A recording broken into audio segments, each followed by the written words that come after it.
Estamos de regreso con más de Dimensión 360. Gracias por continuar con nosotros hoy, que el tema de verdad que da mucho coraje conocer la historia de distintas víctimas, y seguramente usted que nos está viendo pudiera ser una de ellas. Impunidad, país sin ley, es el tema que hoy hemos puesto sobre la mesa, y por supuesto que teníamos que platicar con Erendali Trujillo. Ella es abogada penalista y defensora de víctimas, porque conoce muy bien esos testimonios y le ha dado seguimiento a lo largo de los años de las víctimas de casos de feminicidio, que hace unos momentos platicábamos con Andrés de los diferentes delitos que se presentan, Erendali, en nuestro país, y que la mayoría de ellos ocurren porque se puede, porque el nivel de impunidad es de casi el 100%. Hola, ¿qué tal? Sí, buenas tardes. Buenas tardes a todo tu auditorio. Sí, es lamentable siempre cuando se tiene que hablar de feminicidio, porque no solamente las víctimas sufren la violencia del propio violentador, sino que además sufren la violencia institucional, ¿no? Esta violencia que ejercen constantemente al no ser escuchadas, al ser revictimizadas, al que olviden sus carpetas, a que no se les dé seguimiento, a que simplemente pues sean olvidadas por parte del Estado. O que no les crean, ¿no, Erendali? Vimos recientemente el caso del exdirector de Petróleos Mexicanos, en el que básicamente no hubo forma de negar que había una violencia dentro del hogar, una violencia directa hacia su esposa, por citar un ejemplo que quedó en evidencia en video, y que muchas veces las víctimas, si no van con el hueso de fuera, con sangre, a los ministerios públicos cuando presentan una denuncia, básicamente no procede. Sí, digo, y aparte es ahorita tan notorio que ya no les importa, porque saben que tienen protección del Estado, porque saben que no va a pasar nada, que dicen, bueno, pues si queda grabado, como lo hemos visto en tantas ocasiones, que ya casi en tiempo real arrojan el video con tanta violencia en contra de una mujer, ya sea una esposa, ya sea compañeros de medios de comunicación, y no les importa. La verdad es que ya saben que tienen una protección del Estado. En este caso, efectivamente, cuando las víctimas acuden por primera vez porque hay un precedente de violencia, porque la violencia, recordemos que es sistemática, el punto que culmina es el feminicidio o las lesiones graves con perspectiva de género, pero en este caso hubo una violencia previa y hay una historia detrás siempre de la víctima con el victimario, y esta historia que inicia es la que no se voltea a ver en Fiscalía. Justo Fiscalía esperan que termine en el punto ya de tope de violencia, que es un feminicidio, para entonces voltear a ver a las víctimas, y en realidad tendría que ser al revés. No podemos decir que somos como Estado de Derecho buenos impartidores de justicia pronta y expedita, cuando tampoco estás haciendo un tema de prevención al momento de que las víctimas acuden por primera vez al Ministerio Público. Exactamente, ¿no? A ver, ahorita estábamos hablando de lo que ocurre en los ministerios públicos y que básicamente no avanzan o no te toman la denuncia, pero es una cadena de situaciones que se van presentando que abonan a esta impunidad, que pudiéramos decir que se trata de una crisis institucional. Sí, es multifactorial definitivamente. Por un lado tenemos las condiciones tan malas de trabajo en la que están operando muchos ministerios públicos, las condiciones físicas de las fiscalías, o sea, el poco presupuesto que se ha inyectado.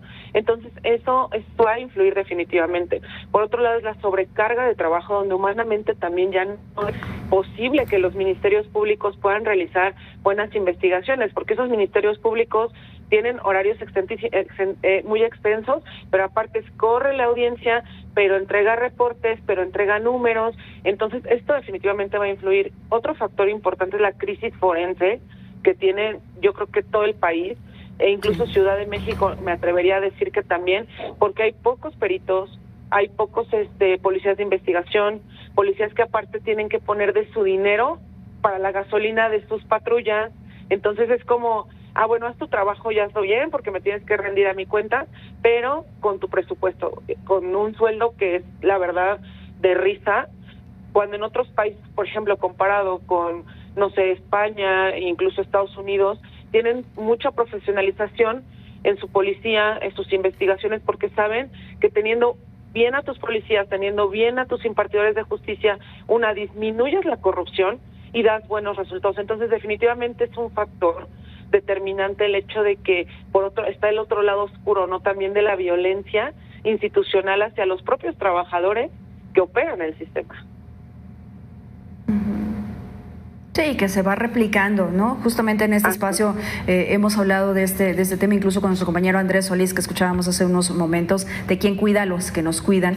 Y luego vemos la falla de protocolos, la falla de como tal, de esta protección institucional, y sus reacciones, pues no se justifican de ningún modo, pero podemos llegar a entender por qué estamos como país, como sociedad, como instituciones. Hay una falla, decíamos, sistemática, ¿no? Pero en el momento de integrar las carpetas a quienes sí se atreven a denunciar, porque este es otro asunto, Erendali, hay muchos casos que se quedan en cifras negras y que no llegan a presentarse y no llegan a formarse ni siquiera una carpeta. Así es, sí, porque recordemos que no hay delito si no existe una carpeta, y no me refiero propiamente a la acción de cometer el hecho. O sea, la conducta existe, pero para la fiscalía, si tú no llegas y acudes a denunciar, pues la fiscalía aquí no va a aplicar de yo llego y acudo a tu domicilio, ¿no? Pero ¿qué pasa con estas víctimas también que no denuncian? Es multifactorial, sin duda, ¿no? El miedo constante y fundado de que si van y denuncian, la siguiente ya no aparecen con vida.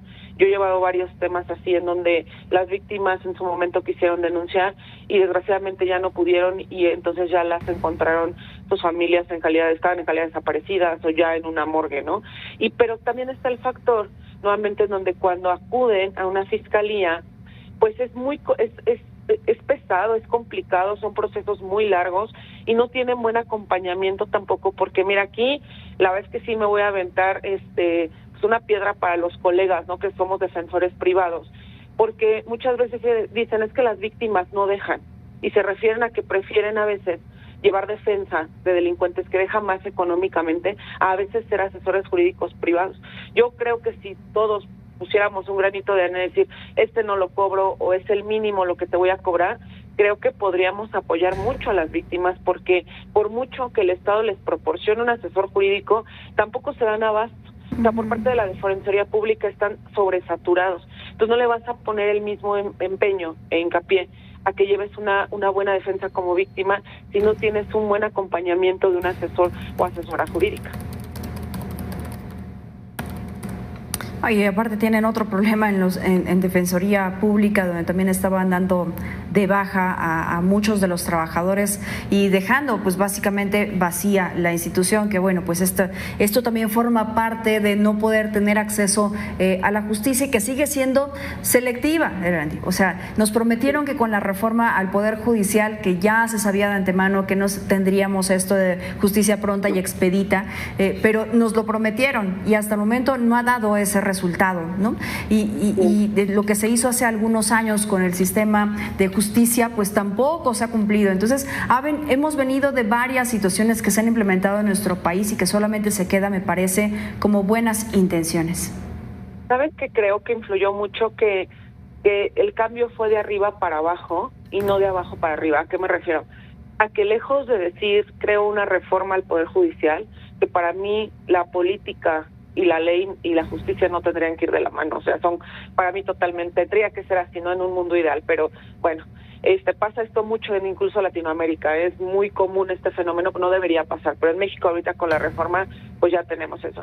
Sin embargo, yo creo que lo importante aquí era hacer un diagnóstico integral de tus fiscalías, ver qué tipo de ministerios públicos tienes, cuáles ya te funcionan a lo mejor solo en un tema académico y ya no operativo, o sea, y reinstalarlos, no correr. Y entonces empiezas a inyectar desde abajo a tu policía de investigación, a servicios periciales, ministerios públicos con buenas condiciones laborales, y los que ya se tengan que jubilar les das una buena condición laboral. En eso yo me hubiera enfocado en decir, lejos de estar creando una reforma, empiezo a reestructurar, porque obviamente el primer contacto no es un juez, o sea, un juez de control, un juez de juicio, y es otra instancia arriba. Tú tienes el primer contacto con el policial que le solicitas el apoyo para una denuncia, con el Ministerio Público, con el policía de investigación, con ellos es tu primer contacto. Entonces, de nada te sirve tener una super reforma al Poder Judicial si abajo no se ha solucionado el problema. Creo yo que tuvo que haber sido así. Así es, ese es el problema de cuando se toman decisiones sobre las rodillas y quienes lo han padecido, pues no toman esa decisión. Erendali Trujillo, muchas gracias por haber estado con nosotros, platicar aquí en Dimensión 360. Muchísimas gracias por el espacio, un abrazo a todos, bonita tarde. Gracias, siempre es un gusto platicar contigo. Vamos a la pausa y regresamos.